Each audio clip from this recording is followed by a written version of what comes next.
Doc Talks, diálogos sobre medicina e arte. Esse podcast é um oferecimento de Fleury Medicina e Saúde.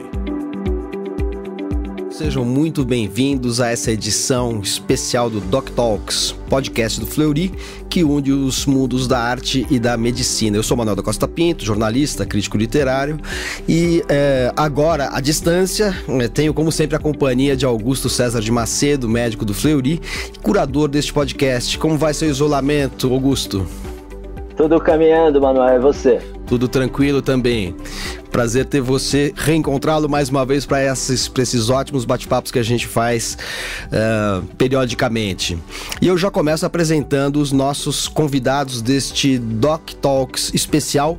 A gente conversa hoje com o médico Luiz Henrique Wolff Goldak, cardiologista do INCOR, o Instituto do Coração do Hospital das Clínicas, professor da Faculdade de Medicina da USP. Como vai, doutor Goldak? Tudo bem? Tudo bem, bom dia, um prazer estar aqui. Prazer é nosso em recebê-lo. Conosco também conversamos com a psicanalista e escritora Beth Milan, autora de romances, ensaios, peças de teatro, entre eles A Mãe Eterna, O que é o Amor, Carta ao Filho, a Trilogia do Amor, além de Baal, seu romance mais recente. Como vai, Beth? Tô bem, contente de estar aqui com vocês. Obrigada pelo convite. Nós é que agradecemos, o prazer é todo nosso. Bom, agora eu passo a palavra para o nosso curador, Augusto César de Macedo, que traz o tema da nossa conversa de hoje. Vamos lá, Augusto. Vamos. Obrigado, Manuel. Bem-vindos, Beth, Dr. Goldak. Em meio à pandemia, a gente propõe um olhar para o coração. É bom lembrar que as doenças cardiovasculares continuam acometendo a população mesmo nesse momento extremo em que estamos. Segundo a OMS, elas são as principais causas de morte no mundo. Para a gente ter uma ideia, só no Brasil essas doenças causam cerca de 300 mil mortes por ano. Grosso modo, uma morte a cada 2 minutos. Quando a gente pensa nas vítimas da Covid-19, 40% dos hospitalizados apresentam alguma doença cardíaca prévia, segundo o Colégio Americano de Cardiologia. Hoje a gente vai refletir também sobre o coração do ponto de vista simbólico. Esse órgão, tido como o centro da vida, é tratado nas artes e na história como representação da coragem e do amor. É um símbolo universal, que passou da pré-história aos egípcios, gregos e cristãos, entre outros povos. Pois é, como é que ficam os nossos corações num momento tão extremo quanto esse que estamos atravessando atualmente? Essa é a pergunta que o programa de hoje propõe. Perfeito, Augusto. Tema mais do que propício. Obrigado. E eu já passo então essa questão para os nossos convidados, começando com o Dr. Goldak. Como ficam os nossos corações na pandemia do coronavírus? Manuel, Beth, Augusto, meu mais cordial bom dia a todos aqueles que nos acompanham por sistema online. Veja bem, alguém deve estar se perguntando o que um cardiologista estaria ou poderia contribuir numa discussão de uma doença infecciosa, nesta pandemia, cujo órgão de choque primordialmente é o sistema respiratório. Então se discute muito a questão de ventiladores, por conta da insuficiência respiratória. Então nós temos uma doença infecciosa, que seria da alçada do infectologista, com grave envolvimento pulmonar, respiratório, portanto do pneumologista. E um cardiologista foi convidado para participar desse debate, dessa discussão.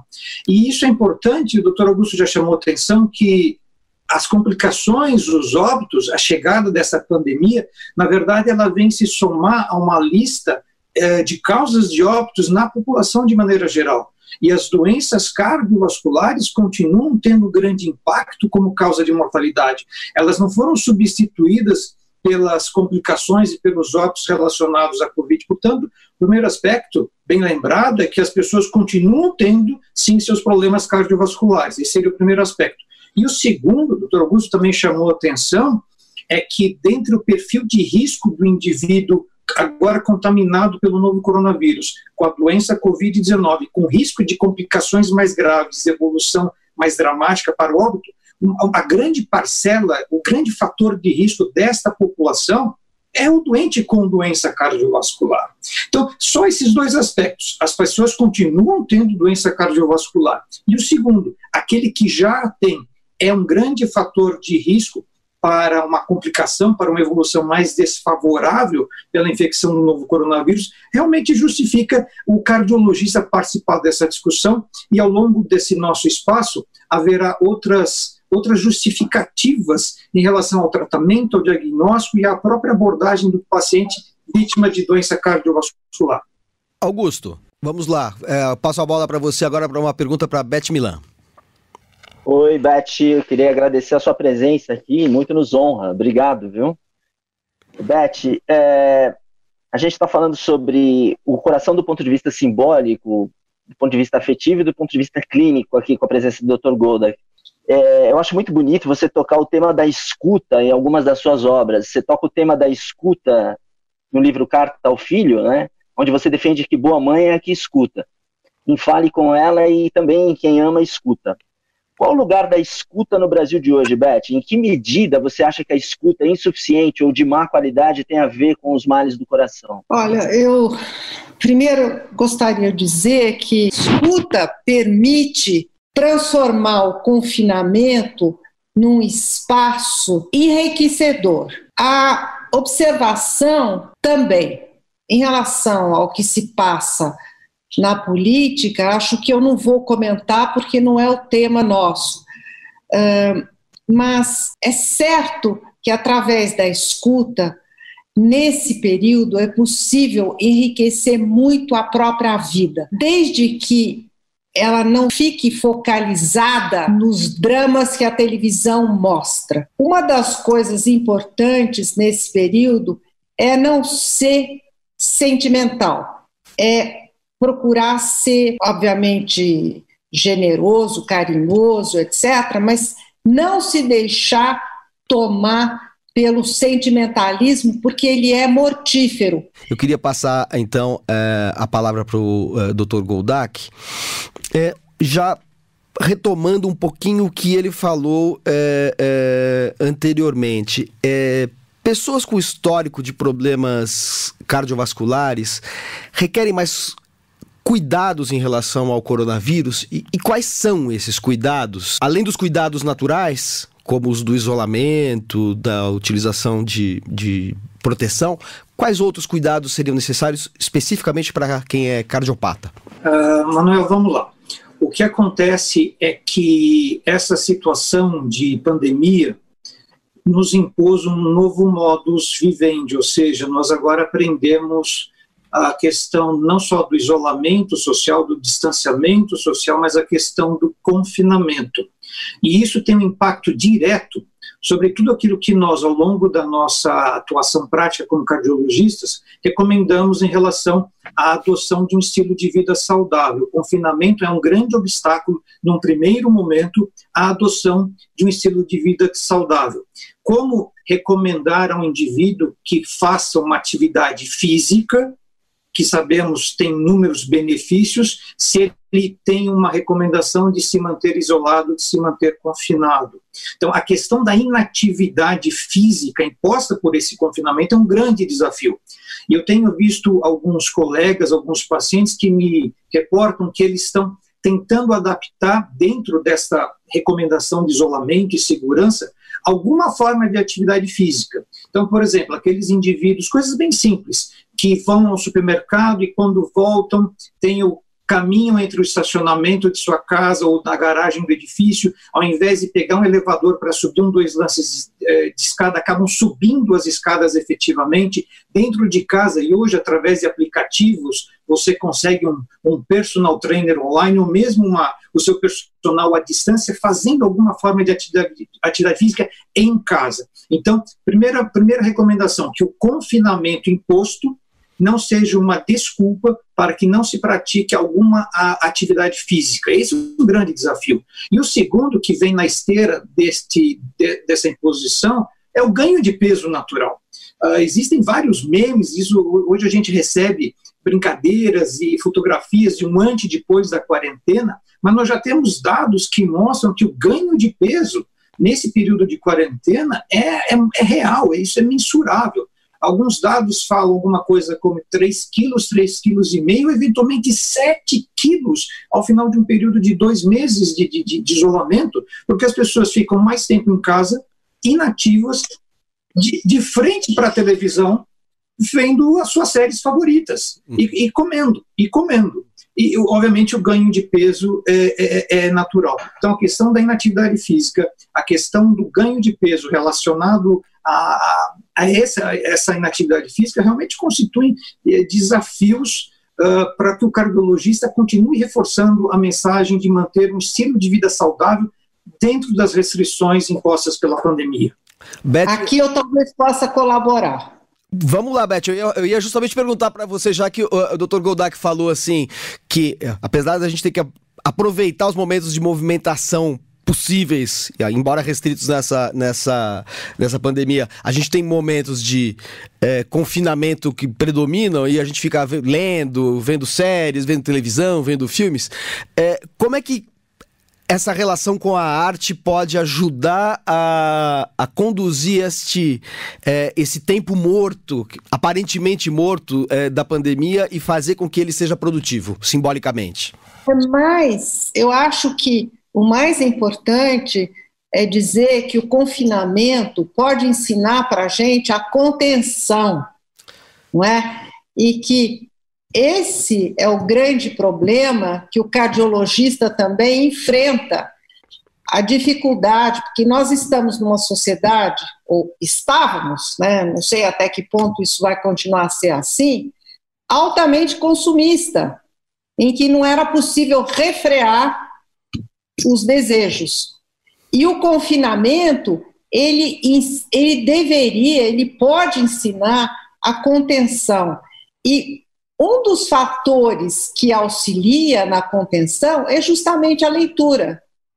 Não só a leitura, mas a escrita, os recursos de que a gente dispõe no âmbito da casa e que a gente não explora.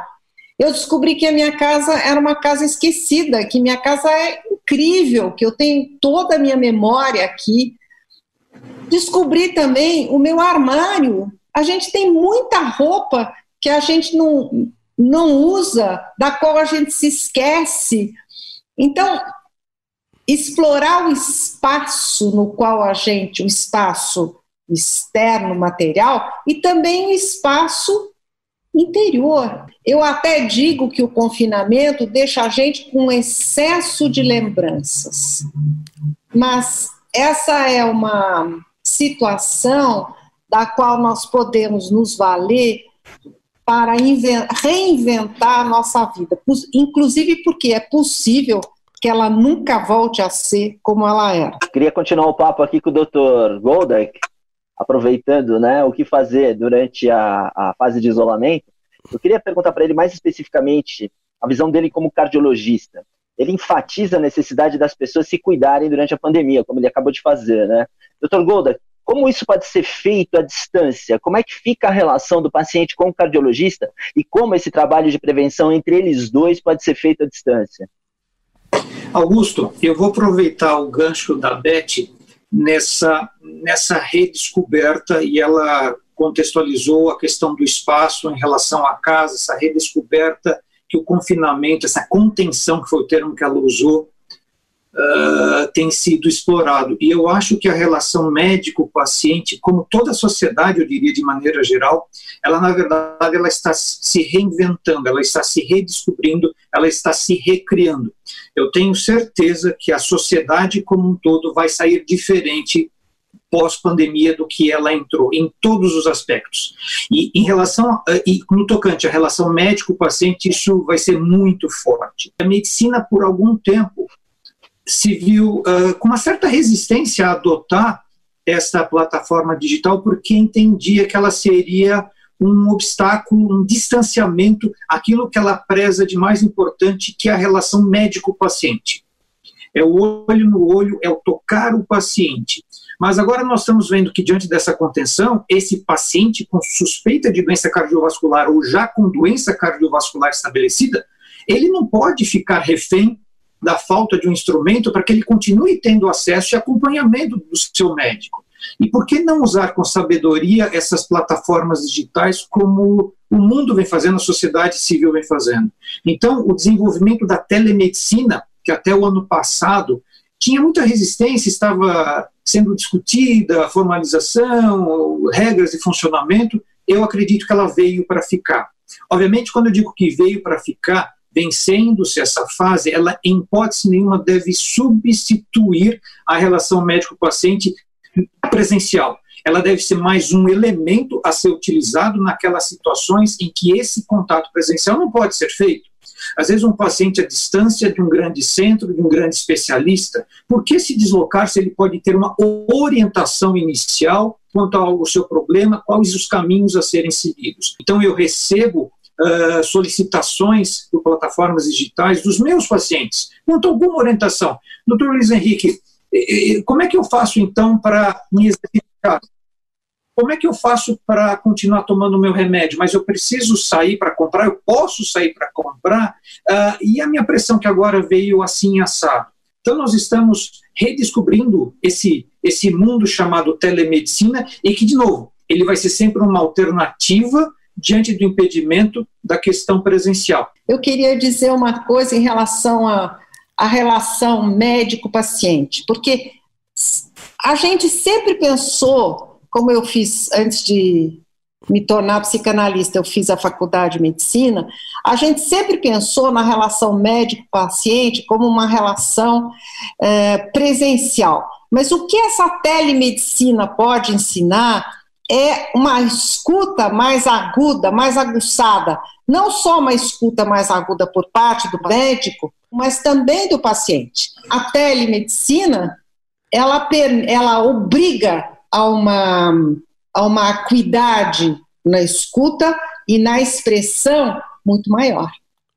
Eu observo, por exemplo, que uma das minhas colaboradoras, que agora trabalha à distância, trabalha muito melhor à distância do que ao meu lado. Porque a nossa relação simbólica se tornou mais precisa, mais eficaz. Eu queria reconduzir um pouquinho a nossa conversa pro nosso tema principal, que é o tema do coração.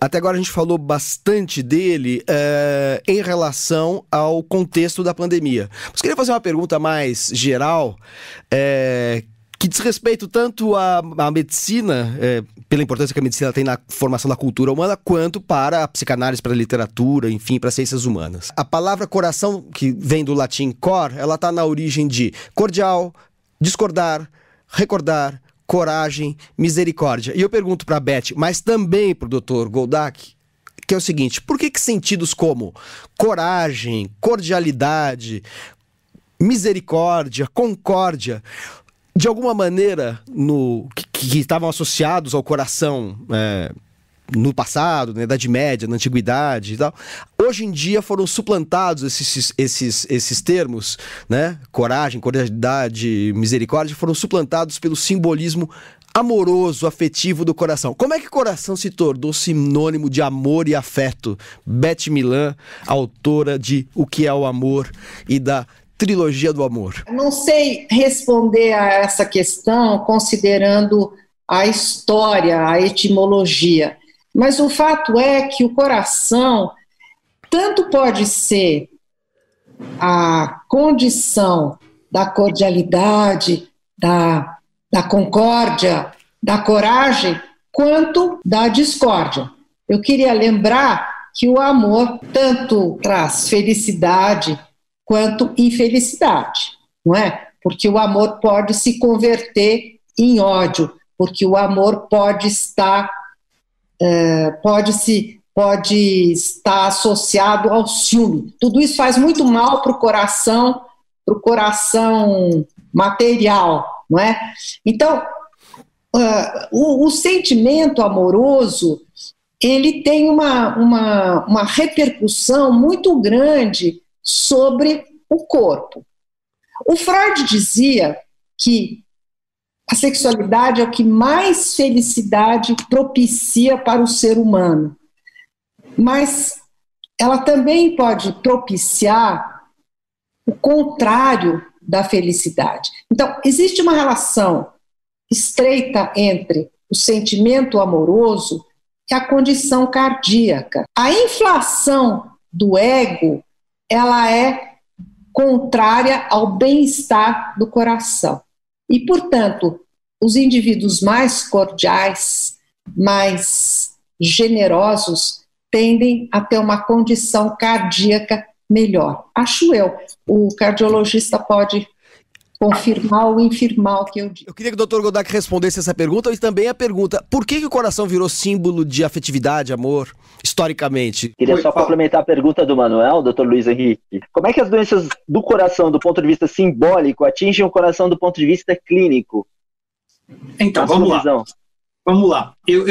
Beth, se eu entrar na sua área, você me interrompa, por favor, que eu vou usar um pouco desse simbolismo. Quando a gente dá aula na faculdade para os alunos, e eles estão em dúvida em qual carreira, qual especialidade seguir, eu tento seduzi-los para a cardiologia, eu digo a eles: vocês já notaram que ninguém diz assim, puxa, aquela pessoa é tão boa, ela tem um rim de ouro. Puxa, mas aquela pessoa é tão fria, né, tão dura, ela deve ter um baço de pedra. Não, o que eles falam, puxa, aquela pessoa tem um coração de ouro, aquela pessoa tem um coração de pedra.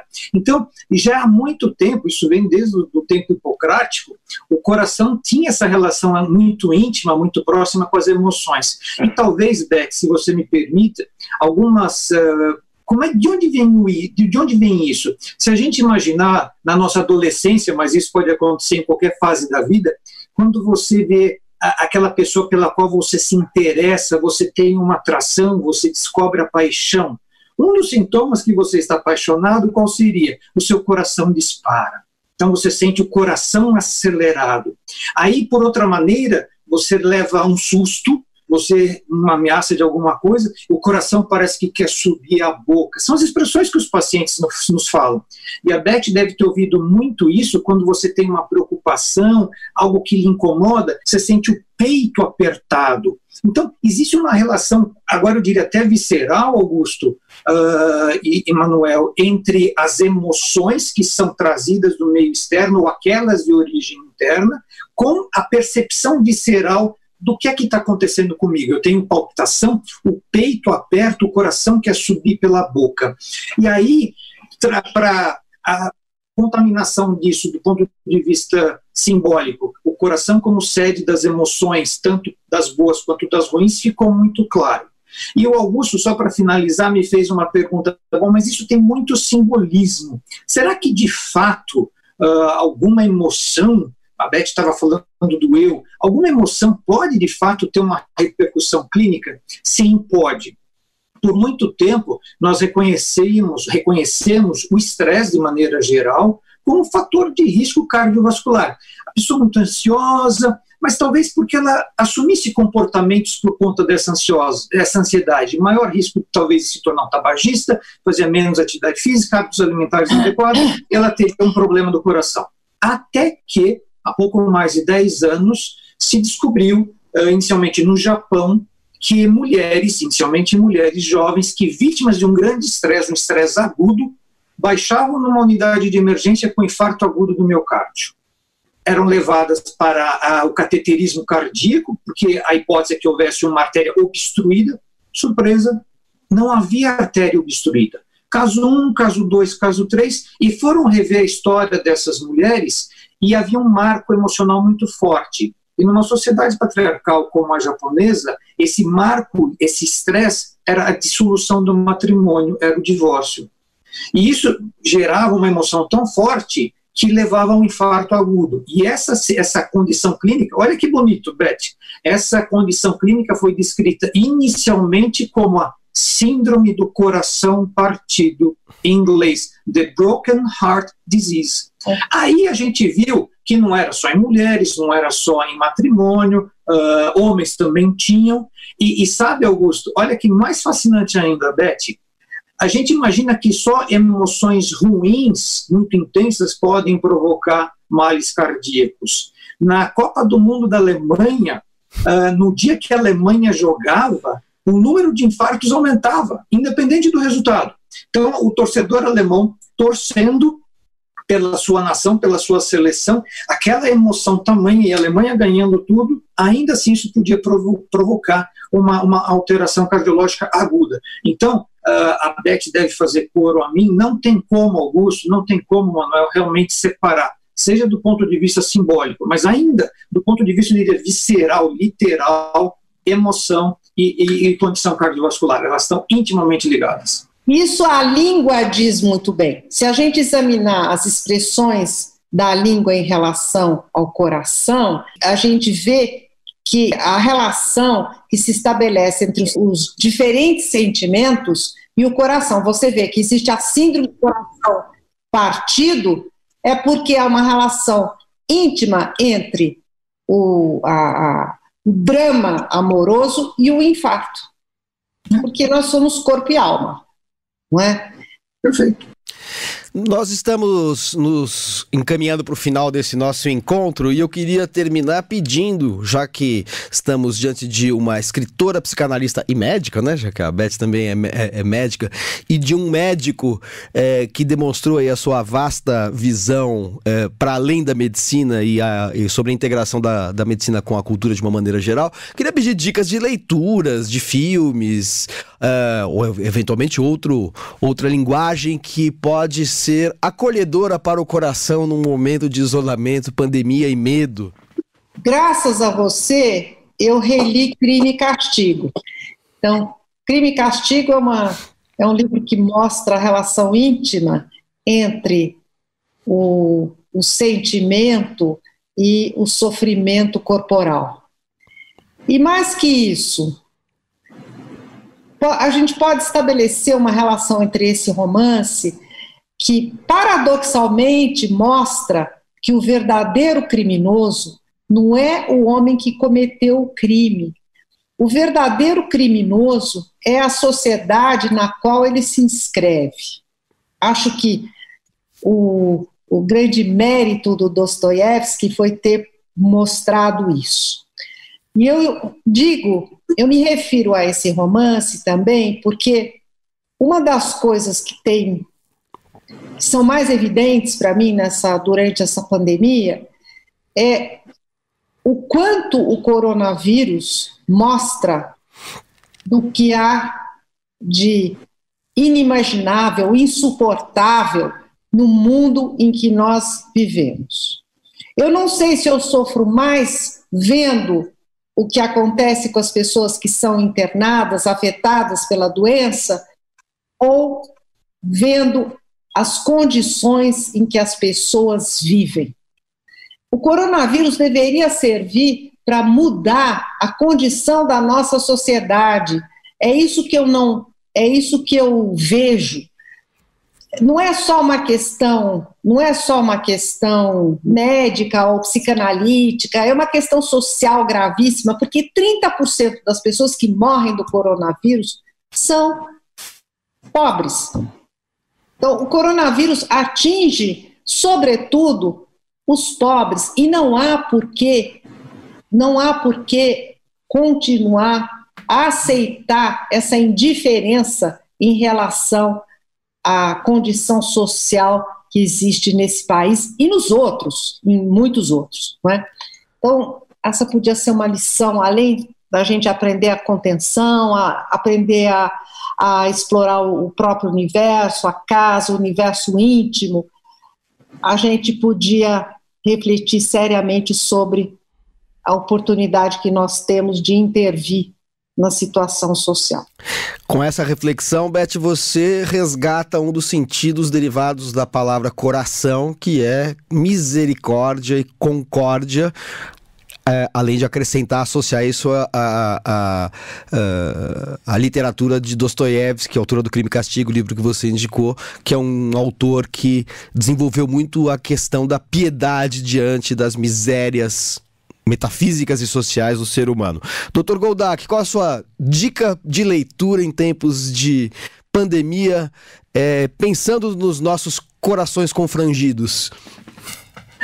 Manuel, o que eu estou lendo atualmente, na verdade, é uma releitura e tem me ajudado a entender um pouco o que nós estamos passando.